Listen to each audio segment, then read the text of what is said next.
நான் உங்களுக்கு வாக்களிக்கிறேன். வாழ்க்கையில் என்ன சவால் வந்தாலும் முகல் பேகத்தின் மானத்தையும் மரியாதையையும் நான் நிச்சயம் காப்பாற்றுவேன். உங்களுடைய நம்பிக்கையை என்றும் காப்பேன். இப்பொழுது வருகிறேன். எனக்கு விடை கொடுங்கள். நான் ஜலாலிற்கு அத்தை மட்டும் இல்லை ருக்கையா, உனக்கும் நான் சொந்தம்தான். ஆகையால் உண்மை நிலவரத்தை உன்னிடம் கூற விரும்புகிறேன். அந்த புறம் இரண்டாக பிரிந்திருக்கிறது. ஜோதா பேகத்தை பலர் ஆதரிக்கிறார்கள். அது எனக்கு தெரியும் அத்தை அவர்களே. அதை பற்றி எனக்கு துளியும் கவலை இல்லை. நான் ஒரு விசேஷ பேகம் என்பதால் உங்களுக்கே அது நன்கு தெரியும். இந்த அந்தப்புரத்தில் எப்பொழுதும் எனது அதிகாரம்தான் மேலோங்கி இருக்கும். ஒருவேளை ஜோதாவிற்கு இந்த வாய்ப்பு கிடைத்தாலும் அவளால் எதுவும் செய்ய முடியாது. அந்தப்புரத்தின் பொறுப்பு என்னவென்று அவளும் தெரிந்து கொள்ள வேண்டும் அல்லவா? இத்தனை பேகங்களையும் இத்தனை தாசிகளையும் நிர்வகிப்பது சாதாரணமானதல்ல. ஆனால் ருக்கையா, அவர்கள் அனைவரும் ஜோதாவிற்கு துணையாக நிற்கும் போது அது ஒன்றும் அவருக்கு கடினம் அல்ல. சமயம் வந்து விட்டது. இனி தாங்கள் ஆலோசனை செய்துதான் முடிவெடுக்க வேண்டும். ஜோதா பேகம் இதில் தலையிடாமல் இருந்தவரை சூழ்நிலை வேறு விதமாக இருந்தது. ஆனால் அவர் சம்மதித்த பிறகு சூழ்நிலை மாறிவிடும். அவர் ஒரு ராஜபுத்திரி. அவர்களுக்கு பிடிவாதம் அதிகமாக இருக்கும். அதோடு அரசியலை பற்றியும் அவருக்கு நன்றாக தெரியும். நீ பார்த்து கொண்டிருக்கும் போதே அனைத்தும் உன் கையை விட்டு போகும் வாய்ப்பு இருக்கிறது. ருக்கையா, உனக்கு நான் துணையாக இருக்கிறேன். ஆனால் அதற்காக நீ அலட்சியமாக நடந்து கொள்ளக்கூடாது. நீ நினைப்பதை விரைவாக செய்து முடி. நீ அந்தப்புற உயர் நிர்வாகி பொறுப்பை மட்டும் வகிக்காமல் ஒரு விசேஷ பேகம். அதை நினைவில் வைத்துக்கொள். என் தகப்பனார் மிகப்பெரிய போர் வீரர். அப்படியா? இப்பொழுது எங்க இருக்கிறார்? அவர் யுத்தத்தில் இறந்து விட்டதாக என் தாய் கூறினார். என் அம்மா கூலி வேலை செய்து என்னை காப்பாற்றி வந்தார்.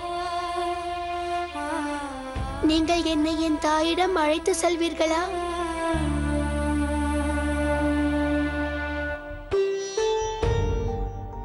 தங்கள் தாயாரின் இருப்பிடம் தெரிந்தவுடனே அவரிடம் உங்களை சேர்த்து விடுகிறேன்.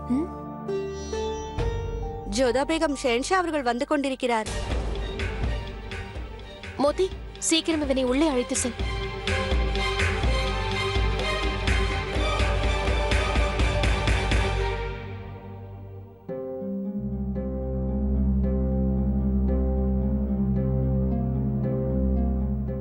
ஆக மொத்தத்தில் நீங்கள் நிரூபித்து விட்டீர்கள் ஜோதா பேகம்.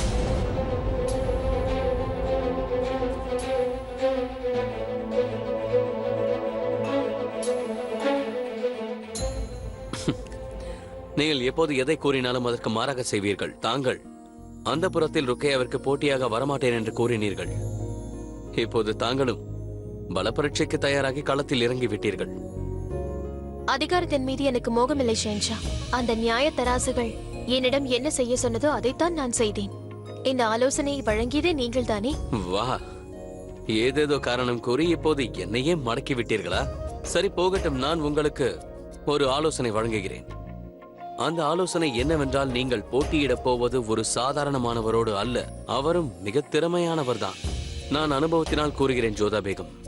நீங்கள் அவரது அரசியல் அறிவை கருத்தில் எடுத்துக்கொள்ள வேண்டியது முக்கியம். ஷென்ஷா, சில விஷயங்களை அறிவால் அல்ல, இதயத்தால் ஆலோசிக்க வேண்டும். சுபானல்லா ஜோதா பேகம், இதையும் நீங்கள் இதயத்தால் ஆலோசித்து முடிவெடுத்திருக்கிறீர்கள். இருந்தாலும் இந்த முடிவில் நீங்கள் வெல்வீர்கள் என்ற நம்பிக்கை எனக்கு நிச்சயம் இருக்கிறது. ஷாயின்ஷா அவர்களுக்கு வெற்றி உண்டாகட்டும். இடையூறுக்கு மன்னிக்க வேண்டும். அக்கா அவர்கள் உடனடியாக தங்களை அரசர் மாளிகைக்கு வர வேண்டும் என்று விண்ணப்பித்திருக்கிறார். சரி, செல்லுங்கள். நான் சென்று ராஜ்யத்தை கவனிக்கிறேன். நீங்கள் அந்த புறத்தை கவனித்துக் கொள்ளுங்கள். எனக்கு விடை கொடுங்கள். பிறகு ஜோதா பேகம், இடையில் ஓய்வு கிடைத்தால் சற்று என்னையும் கவனித்துக் கொள்ளுங்கள்.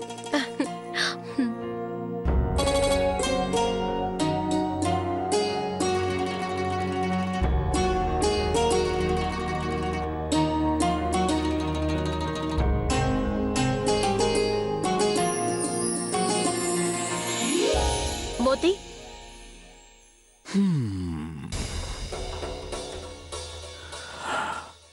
அந்த கண்கள் ஈட்டியை போன்றது. மிக மிக கூர்மையானது, ஆபத்தானது. பிறகு அவருடைய புருவம் எவ்வாறு இருக்கும்? அவளுடைய புருவங்களைப் பற்றி நான் என்னவென்று விவரிப்பது? கார்மேகங்களைப் போல் இருக்கும், அடர்ந்த காடுகளைப் போல் இருக்குமே. அதில் தொலைந்துவிடத் தோன்றும், நடுராத்திரியைப் போல் நீண்டது, கருநாகத்தைப் போல் வளைந்து வளைந்து செல்லும். அனைத்து முடிந்து விட்டது. இன்னும் உதடுகள் மட்டுமே பாக்கி. அந்த உதடுகளை நான் என்னவென்று விவரிப்பேன்?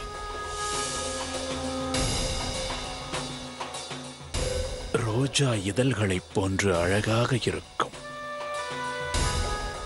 அசைந்தபடியே இருக்கும்.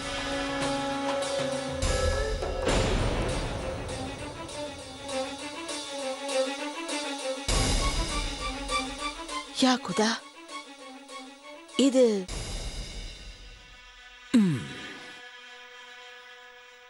ஓவியம் முழுமை பெற்றுவிட்டதா? நான் அதை பார்க்கலாமா? என்னை மன்னித்து விடுங்கள். அது உங்கள் வர்ணனையில் பிழை இருந்ததா அல்லது என் கைகளில் பிழையா? நான் விவரித்து முடித்து விட்டேன். இப்பொழுது பார்க்க விரும்புகிறேன். என்ன பார்க்க விரும்புகிறீர்கள்? அட பக்ஷிபானு, நீயா?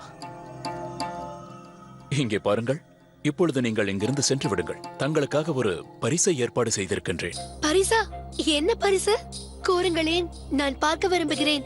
தயவு செய்து அதை ஒருமுறை காண்பியுங்கள். இது ஜோதா அண்ணியின் ஓவியம் ஆயிற்றே. இதை ஏன் வரையச் சொன்னீர்கள்? நான் உன் ஓவியத்தை தான் வரைய சொன்னேன். நான் இந்த ஓவியரை பற்றி கேள்விப்பட்டிருக்கின்றேன். நமது வர்ணனையை வைத்து ஓவியம் வரைவார் என்று கூறுவார்கள். மன்னிக்க வேண்டும் உசு, தங்கள் வர்ணனையின்படிதான் இந்த ஓவியம் வரையப்பட்டுள்ளது. ஓ, எனது மனைவியின் ஓவியத்தை வரையச் சொல்லிவிட்டு ஜோதா பேகத்தின் உருவத்தை வரையச் சொன்னேன் என்று நீங்கள் கூற வருகிறீர்களா? இல்லை, நான் எனது மனைவி பக்ஷிபானுவின் ஓவியத்தை தான் வரையச் சொன்னேன். மானை போன்ற கண்கள், கார்மேகத்தை போன்ற புருவங்கள், சங்கு போன்ற கழுத்து,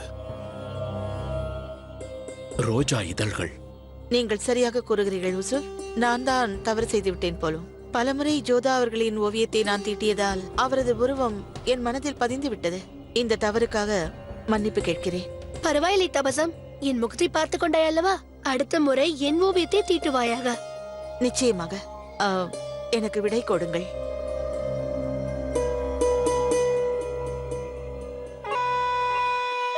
நல்ல பொழுதை வீணாக்கி விட்டாள். நான் உனக்கு பரிசை கொடுக்கலாம் என்று இருந்தேன். ஆனால் அந்த தபசம். பரவாயில்லை, எனக்கு பரிசு கொடுக்க வேண்டும் என்று தாங்கள் நினைத்ததே மகிழ்ச்சி. இதில் அவர் தவறு ஒன்றுமில்லை. சில நேரங்களில் சிலரின் உருவம் பதிந்து விடுகிறது. அவ்வாறு நடக்க வாய்ப்பில்லை. எனது கைகள் என்றும் தவறான ஓவியங்களை வரையாது. என் செவிகள் கேட்கும் வர்ணனையைத்தான் என் கைகள் ஓவியமாக தீட்டியுள்ளது. இன்னும் எவ்வளவு காலம் என் மனதில் பதிந்திருப்பீர்கள் ஜோதா பேகம்? விரைவில் என்னுடன் வந்து சேர வேண்டிய காலம் நெருங்கி வந்து கொண்டிருக்கிறது. என்னோடு கலந்திட வாருங்கள்.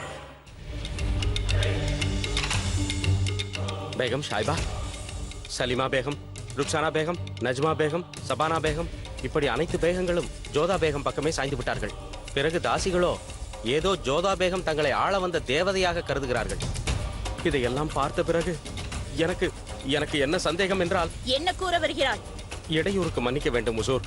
அந்த புறத்தில் இருக்கும் பெண்கள் எல்லாம் ஜோதா பேகம் பக்கம் சாய்வதை பார்க்கும்போது எனக்கு மிகவும் கலக்கமாக உள்ளது. எனக்கு எந்த கலக்கமும் இல்லை. இந்த அந்தப்புறம் எனக்கு சொந்தமாக இருந்தது, இருக்கிறது, எப்பொழுதுமே இருக்கும்.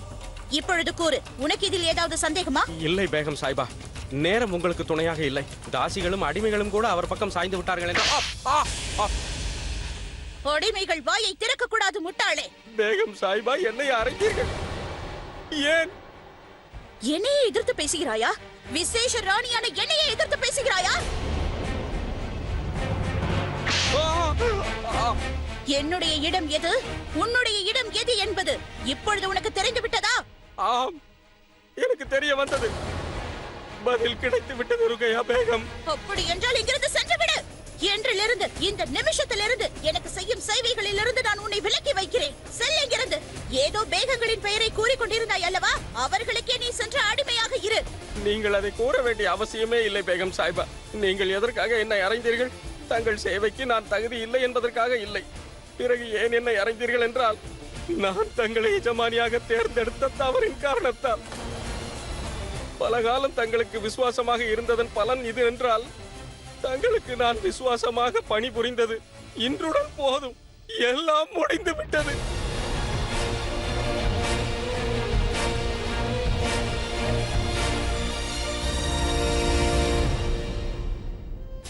जिल अल्लाह वाइल अल्लाह रहम பகதூர் மிர்சா ருஸ்தும் ஜுக்தாஹி. இவர்களுக்கு யாரால் இந்த நிலைமை ஏற்பட்டது? புரட்சிகளை அடக்கும் பணியில் ஈடுபட்டிருக்கும் போது இவ்வாறு நடந்துவிட்டது. இந்த நிலைமைக்கு யார் காரணம் என்று நான் கேட்கின்றேன். குமாரன் சுஜாமல், ஜோதா பேகம் அவர்களுடைய அண்ணன் பெரியப்பா மகன். ஆமீரில் புரட்சி செய்ததற்காக அவரை நாடு கடத்தினார்கள். இப்போது முகலாயருக்கு எதிராக புரட்சியாளர்களோடு சேர்ந்திருக்கிறார்.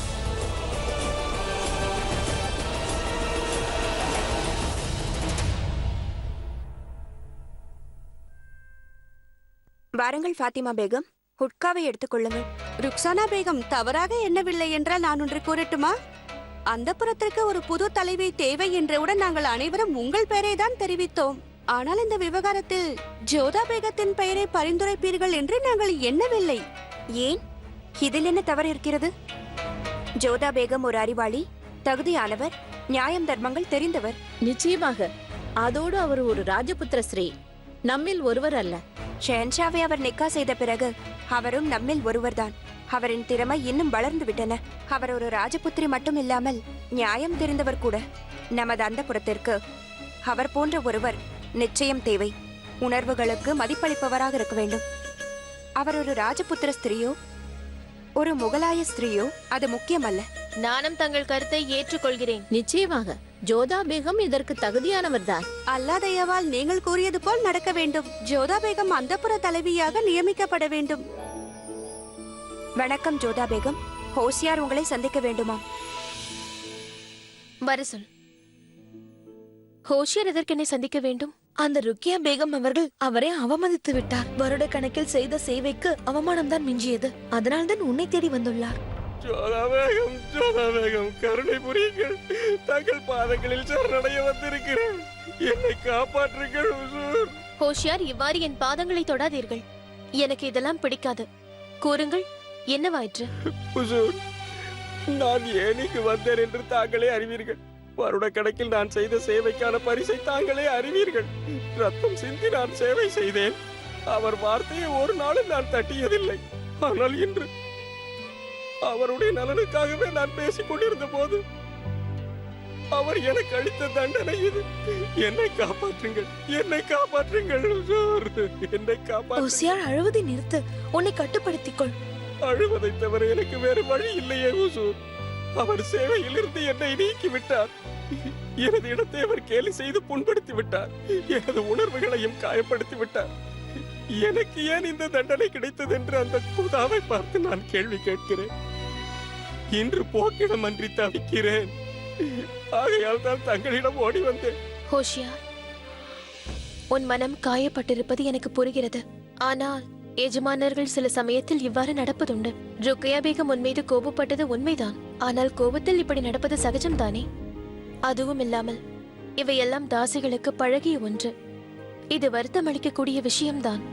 அடிமைத்தனம் இங்கு இருக்கும் வரையில் மானமும் கௌரவமும் பாதிக்கத்தானே செய்யும். உங்களை மோதிபா எந்த அளவுக்கு நேசிக்கிறாளோ அந்த அளவிற்கு நான் ருக்கையா பேகத்தை நேசித்தேன். ஆனால் நீங்கள் மோதிபாயை அரவணைத்தது போல் ருக்கையா பேகம் என்னை அரவணைக்க தவறிவிட்டார். நான் என்ன செய்வேன்? எப்பொழுதும் என்னை காலடியில் கிடக்கும் காலடியை விட கேவலமாக நடத்தி கொண்டிருந்தார். அந்த அளவுக்கு ஏளனப்படுத்தி விட்டார் என்னை. அவ்வாறு கூறக்கூடாது ஹோஷியார். அதோடு நீயே கூறேன், ருக்கையா பேகமிற்கு எவ்வளவு தோழிகள் இருக்கிறார்கள்? யாருமே இல்லை. அவர் எப்பொழுதும் தனியாகவே இருக்கிறார். அதனால் தான் அவருடைய விருப்பையும் வெறுப்பையும் உன்னிடம் காட்டுகிறார். இன்று ஏதோ ஒரு கோபத்தில் உன்னை வேலையிலிருந்து நீக்கிவிட்டார். தயவு கூர்ந்து என்னை மன்னியுங்கள் பேகம் சாஹிப். நான் உங்களை பார்த்து கொண்டுதான் வருகிறேன். தாங்கள் கஷ்டத்தில் இருக்கும் ஒவ்வொரு ஜீவனையும் இரக்கத்துடன் நடத்துகிறீர்கள். அதே கருணையை தேடித்தான் நானும் இப்பொழுது வந்திருக்கிறேன். என்னை ஏற்றுக்கொள்ளுங்கள் ஜோதா பேகம். தாங்கள் ராஜபுத்திர வம்சத்தை சார்ந்தவர். அடைக்கலம் என்று வருபவர்களுக்கு உங்கள் வம்சத்தை சார்ந்தவர்கள் மறுபேதம் கூறாமல் அரவணைத்து ஏற்றுக்கொள்வார்களாம். இப்பொழுது ஒரு ராஜபுத்திர ஸ்ரீயை என்னை ஏற்காமல் மறுத்து விட்டால் அதன் பிறகு இந்த அடிமை இறப்பதை தவிர வேறு வழி இல்லை ஜோதா பேகம், வேறு வழியே இல்லை. ஹோஷியார், நில்.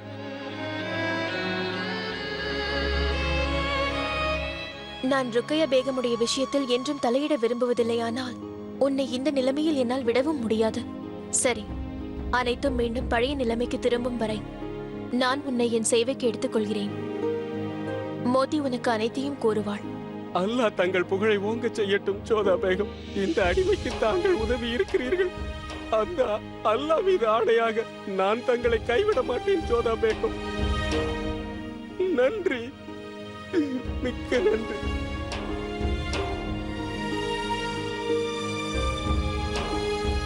உன் நிலைமையை என்னால் புரிந்து கொள்ள முடிகிறது ஜோதா. ஆனால் எனக்கு என்ன தோன்றுகிறது என்றால், நீ ஹோஷியாரை உன் சேவைக்கு எடுத்துக்கொண்டிருக்க கூடாது. ஒருவேளை ஹோஷியார் ஏதாவது செய்து கொண்டால் பிறகு அந்த கடவுள் என்னை எப்பொழுதும் மன்னிக்க மாட்டார்.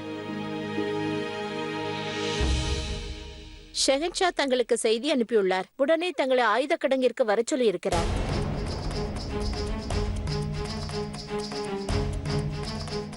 ஷேன்ஷா ஆயுத கிடங்கில் என்னை ஏன் சந்திக்க விரும்புகிறார்? உன் நிலைமையை என்னால் புரிந்து கொள்ள முடிகிறது ஜோதா. ஆனால் எனக்கு என்ன தோன்றுகிறது என்றால், நீ ஹோஷியாரை உன் சேவைக்கு எடுத்துக்கொண்டிருக்க கூடாது. ஒருவேளை ஹோஷியார் ஏதாவது செய்து கொண்டால் பிறகு அந்த கடவுள் என்னை எப்பொழுதும் மன்னிக்க மாட்டார். ஷெஹன்ஷா தங்களுக்கு செய்தி அனுப்பியுள்ளார். உடனே தங்களை ஆயுத கிடங்கிற்கு வர சொல்லி இருக்கிறார்.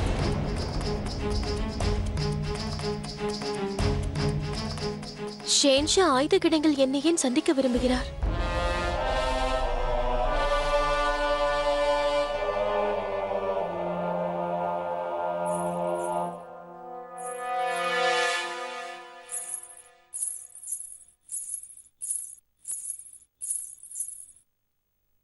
வணக்கம் ஷேன்ஷா, நீங்கள் என்னை அழைத்தீர்களா? அனைவரும் செல்லுங்கள்.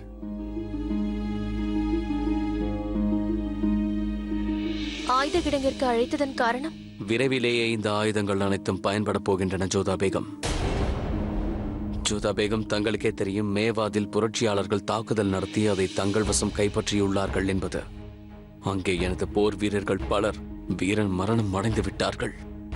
அவர்களது ரத்தம் அங்கே வெள்ளமாக பாய்ந்திருக்கிறது.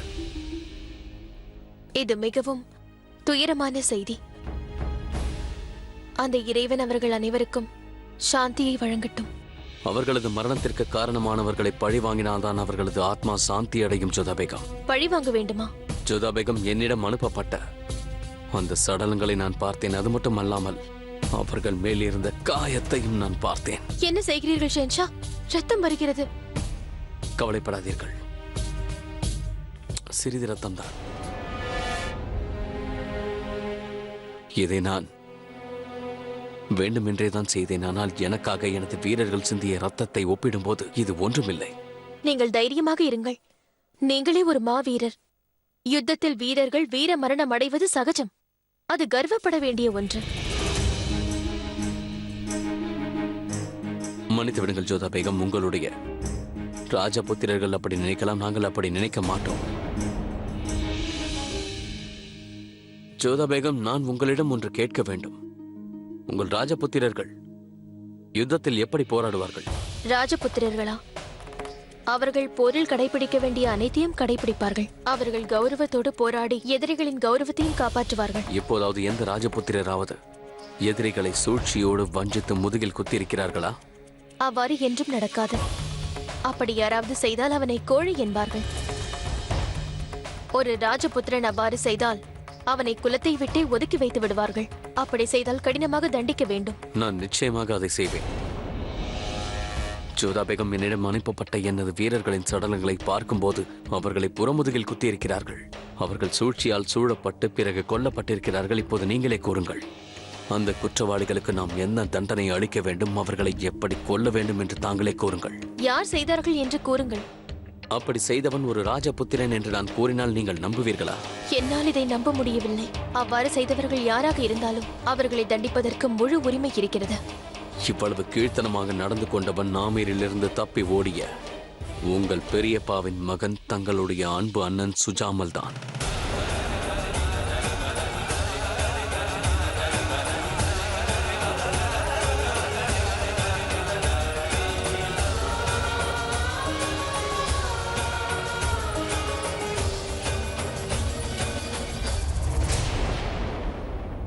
ஒருவேளை இது உண்மை என்றால் அவரை குற்றவாளி என்றே கருதுங்கள். அவரை தண்டிக்க வேண்டியது நம் கடமையாகிறது ஷெஹன்ஷா. அந்த சுஜாமல் முன்பு ஆமிரை கைப்பற்ற புரட்சியை செய்திருக்கிறான். அதனால் அவன் ஷரீஃபுதீனோடு கை கோர்த்து போர் புரிந்திருக்கிறான். அது மட்டுமல்லாமல் இப்போது முகலாயர்களை சூழ்ச்சியால் கொன்றிருக்கிறான். சரி, போகட்டும். இந்த விஷயத்தை பற்றி நான் உங்களோடு பேச வேண்டும் என்று நினைத்தேன். உங்களோடு பேசிய பிறகு எனது மனம் இப்போது தெளிவாகிவிட்டது.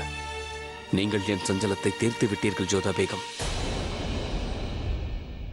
சுஜாமலை தண்டிக்க வேண்டும் என்று நான் பிறப்பித்த கட்டளை தவறு இல்லை என்பது எனக்கு புரிந்துவிட்டது. மிக்க நன்றி. இப்போது தாங்கள் செல்லலாம்.